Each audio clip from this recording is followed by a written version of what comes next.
On this vote, the yeas are 335, the nays are 91. Two-thirds being in the affirmative, the rules are suspended. The bill is passed, and without objection, the motion to reconsider is laid on the table.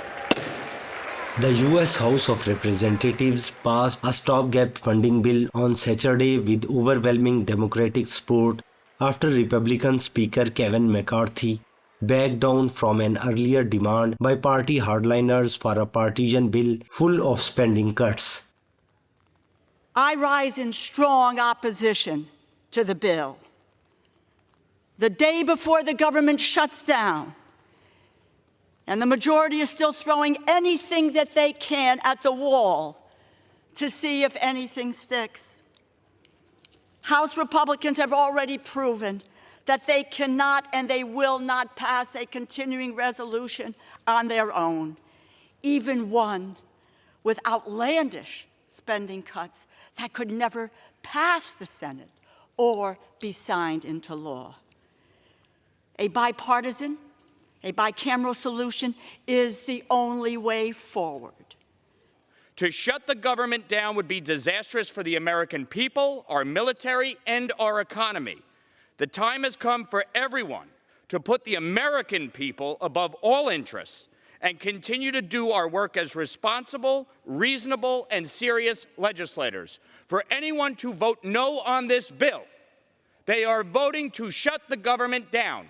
And if you're saying that you support the Senate CR, but you don't support this one, the only difference is Ukraine. And if you're telling the American people with a straight face that you will shut the American government down over Ukraine, shame on you. Time remained short to avoid the federal government's fourth partial shutdown in a decade, which will begin on Sunday unless the Democratic majority Senate passes the bill and President Joe Biden signs it into law in time. McCarthy abandoned party hardliners' earlier insistence that any bill should pass the chamber with only Republican votes, a change that could cause one of the far-right members of his conference to try to oust him from his leadership role. I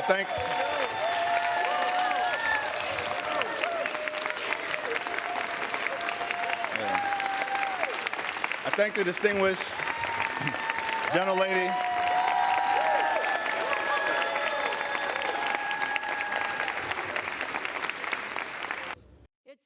The House voted 335 to 91 to fund the government for another 45 days, with more Democrats than Republicans supporting it. There are many changes between this bill and the Senate bill. Here is one that I believe the majority will not mention. They amend the Senate bill to give themselves a pay raise. A pay raise. It's there. You know, we deal with a lot of complicated issues in this House. This is not one of them.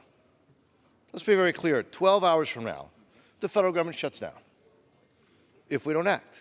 This bill will fund the federal government for 45 days with a clean continuing resolution with just the addition of disaster funding. That's all this is. Let's not get too complicated. We are out of time. We either vote yes to keep the federal government open, or we will shut the government down. Mr. Speaker, I rise today in support of this continuing resolution to responsibly keep the government open for 45 days. Shutting down the government should be a last resort. My priority has always been to protect and represent my constituents to the best of my ability, and I cannot justify shutting down our entire government over obscure policy decisions. We just want to be able to evaluate within the four corners of the agreement where things are at in terms of uplifting that basic American principle. And so, as I mentioned at the very beginning of my remarks, House Democrats continue to stand ready to find common ground with our Republican colleagues whenever and wherever possible.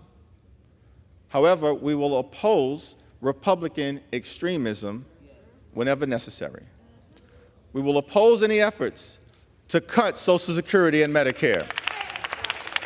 We will oppose any efforts to slash public school funding. We'll oppose any efforts to undermine American democracy.